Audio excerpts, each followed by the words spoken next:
dengan penuh kebanggaan. Sebuah lembaga yang selama ini digunakan sebagai alat pencitraan, membantu anak-anak miskin, membantu anak-anak mengedukasi miskin, perempuan, mengedukasi perempuan, membangun citra malaikat. Aku menyamar sebagai relawan dengan identitas berbekal palsu, bantuan dari jaringan jurnalis jaringan jurnalis Maya.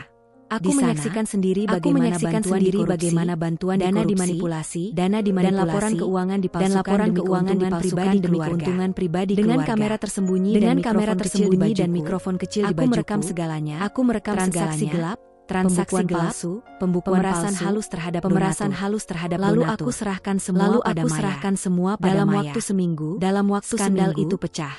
Media lokal menyebut Bu Ratna malaikat palsu. Wanita bermulut emas tapi bertangan rekaman besi. Penghinaan dan pelecehan verbal yang pernah kulakukan terhadapku, yang ia ucapkan dengan dingin dan penuh kebencian, juga tersebar luas. Masyarakat murka. Sponsor besar menarik dukungan dari yayasan. Penyidik datang ke rumah. Nama baiknya hancur lebih cepat dari yang kubayangkan. Dan semua itu tanpa pernah menyentuh satupun dari mereka secara langsung. Konfrontasi terakhir di meja makan. Untuk pertama kalinya sejak semua aku meminta mereka duduk di meja makan. Tempat yang dulu menjadi altar penyiksaan. Di sanalah dulu mereka menyajikan makanan penuh dengan senyum penuh dusta. Kini aku yang memanggil mereka ke sana. Bu Ratna duduk dengan wajah pucat, rambutnya sedikit berantakan, matanya tak lagi setajam dulu. Raka duduk di sampingnya, wajahnya kaku. Tak bisa menutupi bekas tekanan dari media dan proses hukum yang menantinya. Aku meletakkan laptop di atas meja dan mulai memutar semua bukti. Satu persatu. Rekaman suara mereka. Foto-foto. Salinan laporan dokter. Video dari yayasan. Koran dengan wajah mereka di halaman depan. Semua terhampar di depan mereka seperti pisau-pisau tajam, tajam dan menghancurkan bukan dengan kebenaran, tapi dengan kebenaran. Ini semua adalah hasil dari tahun-tahun yang kalian pikir aku diam karena bodoh. Tapi diamku bukan karena tak tahu. Diamku adalah pisau yang sedang diasah. Mereka tak menjawab. Mereka hanya menatapku. Atau lebih tepatnya kehancuran mereka sendiri yang kini mencerminkan wajah. Aku berdiri. Mengambil cangkir teh yang kosong dan meletakkannya perlahan di hadapan mereka. Kalian tak perlu takut. Suara dingin namun tenang. Hari ini tak ada racun dalam teh ini. Lalu kutatap mereka. Satu persatu. Sebelum berkata. Sekarang giliran kalian merasakan racun. Tapi bukan di makanan. Di reputasi. Di harga diri yang tak bisa dibeli kembali. Lalu aku berbalik dan meninggalkan meja yang dulu kutinggalkan dengan tubuh lemah dan mata sembab. Kini kutinggalkan dengan punggung tegak dan jiwa yang bebas. Dan untuk pertama kalinya dalam hidupku sejak menikah, aku benar-benar bebas. Hari ketika Raka digiring masuk ke mobil tahanan. Hujan turun rintik-rintik di pelataran gedung pengadilan. Kamera wartawan menangkap wajahnya yang tertunduk. Tak lagi bisa menyembunyikan arogansi yang dulu melekat dalam senyum lebarnya. Tuduhan percobaan kekerasan dalam rumah tangga, dan manipulasi hukum, semuanya menjeratnya ke dalam dinding dingin penjara. Sementara itu, perlahan tenggelam dalam kehancuran yang diciptakannya setelah sendiri. Skandal yayasan dan pengungkapan wajah aslinya tersebar para donatur, dan bahkan keluarganya sendiri meninggalkannya. Rumah besar tempat ia dulu mengatur segalanya menjadi hanya menyisakan lorong kosong dan bisikan masa lalu. Beberapa bulan setelah kejatuhan itu, Bu Ratna didiagnosis mengalami psikosis ringan. Tak mampu lagi membedakan kenyataan dari ilusi. Kadang ia berteriak sendiri di malam hari. Memaki bayangan Nadira yang terus menghantuinya dalam benaknya. Tak ada yang mau mengingatnya. Seperti sampah yang dibuang oleh dunia yang dulu ia kendalikan. Dan aku pergi. Bukan melarikan diri, tapi memilih hidup yang selama ini ditunda. Kupilih kota kecil di pinggir laut, jauh dari keramaian, tempat di mana angin tak membawa ingatan buruk. Aku menyewa rumah mungil berwarna putih, dengan jendela besar yang menghadap ke pantai. Setiap pagi, bangun dengan suara bukan suara ejekan atau perintah. Di ruang kerja sederhana, aku duduk di depan laptop dengan cangkir teh hangat dan mulai menulis. Aku menulis semuanya. Aku menulis dari semuanya. Dari awal pertemuan dengan Raka yang sampai manis, malam-malam kelam penuh racun dan kebohongan. Tapi aku tidak menuliskannya sebagai cerita Aku sedih. menuliskannya sebagai kisah kebangkitan seorang perempuan. Sebuah novel semi biografi yang kusebut Makan Malam Terakhir. Tak kusangka, buku itu meledak. Dalam beberapa minggu setelah ia masuk daftar bestseller nasional. Ribuan perempuan mulai melalui surat, bahkan media sosial, mengatakan bahwa kisahku memberi mereka kekuatan untuk keluar dari hubungan pernikahan toksik, yang menyiksa, dari pernikahan dari yang bayang-bayang keluarga yang Aku membungkam. tak pernah berniat menjadi inspirasi. Aku hanya ingin hidup. Tapi kebenaran yang ditulis dengan jujur memang selalu punya jalannya Pada sendiri. suatu pagi, di tepi pantai, aku duduk di tepi dengan pantai, dengan buku itu di pangkuanku, diterjemahkan ke dalam beberapa bahasa, sampulnya sederhana, seperti seorang aku. anak kecil berlari ke arahku, Di belakangnya, ibunya ibunya tersenyum padaku dan Kak berkata, Nadira, Kak Nadira, terima buku kasih. kakak menyelamatkan Buku saya. kakak menyelamatkan saya. Aku hanya mengangguk dan tersenyum. Karena tak ada yang bisa kukatakan yang bisa melebihi makna kalimat Aku pernah hampir mati. Tapi dari kehancuran itu, aku hidup kembali. Aku hidup Tak kembali. sebagai istri siapapun, Tak sebagai istri tak siapapun. sebagai bayang-bayang di rumah orang lain, Tapi sebagai diriku Kini sendiri. aku tahu, Kebebasan bukan hanya tentang tapi pergi, tentang memiliki suara, dan memilih menggunakannya. Dan saat matahari terbit dari ufuk laut yang tenang, aku tahu satu hal pasti. Aku tidak kalah. Aku bertahan. Dan aku menang. Di ruangan putih dengan dinding kaca menghadap Nadira laut, berdiri di depan berdiri di depan Gaun cermin. putih polos membalut Gaun putih polos membalut tubuhnya yang kini Mata sehat. teduhnya menatap pantulan Bukan dirinya. untuk memeriksa luka, Tapi untuk mengenali kembali siapa Dirak dirinya. buku di belakangnya. Berdiri satu salinan makan malam Sudah mulai terakhir. usang karena Sudah sering mulai dibaca. usang karena sering Di dibaca. dalamnya, Bukan hanya dalamnya, kisah tentang bukan penderitaan, hanya kisah tentang tapi juga penderitaan, tentang keberanian tapi dalam juga diam, tentang keberanian tentang dalam perlawanan diam, tanpa tentang senjata, perlawanan tanpa dan tentang senjata, cinta terhadap dan diri tentang sendiri cinta yang terhadap ditemukan diri kembali sendiri yang ditemukan kembali setelah dihancurkan. Saat lampu padam dan sorotan dunia mulai hanya meredup, satu hal yang tetap kebenaran. Raka kini hanya nama dalam berkas pengadilan. Buratna hanya bisikan masa lalu di lorong rumah besar yang Tapi kosong. Nadira, Menjadi sesuatu yang mereka tak pernah abadi duga. di ingatan banyak orang Abadi di sebagai ingatan simbol banyak perempuan orang yang sebagai tak bisa simbol dipatahkan. perempuan yang tak bisa dipatahkan. Malam itu, Malam Nadira itu, menutup jendela, menyalakan lilin kecil di meja, dan menulis kalimat terakhir untuk buku Mereka barunya. memberiku racun untuk membuatku Tapi diam. racun itu malah membangunkan sesuatu yang jauh lebih kuat. Suaraku. Angin laut bertiup pelan, membawa pelan. pergi abu masa lalu. Dan dalam sunyi yang akhirnya terasa Nadira damai. tak lagi sembunyi. Nadira tak lagi Ia tak sembunyi. lagi menunggu Ia tak lagi diselamatkan. menunggu diselamatkan. Karena ia telah menjadi penyelamat bagi dirinya sendiri.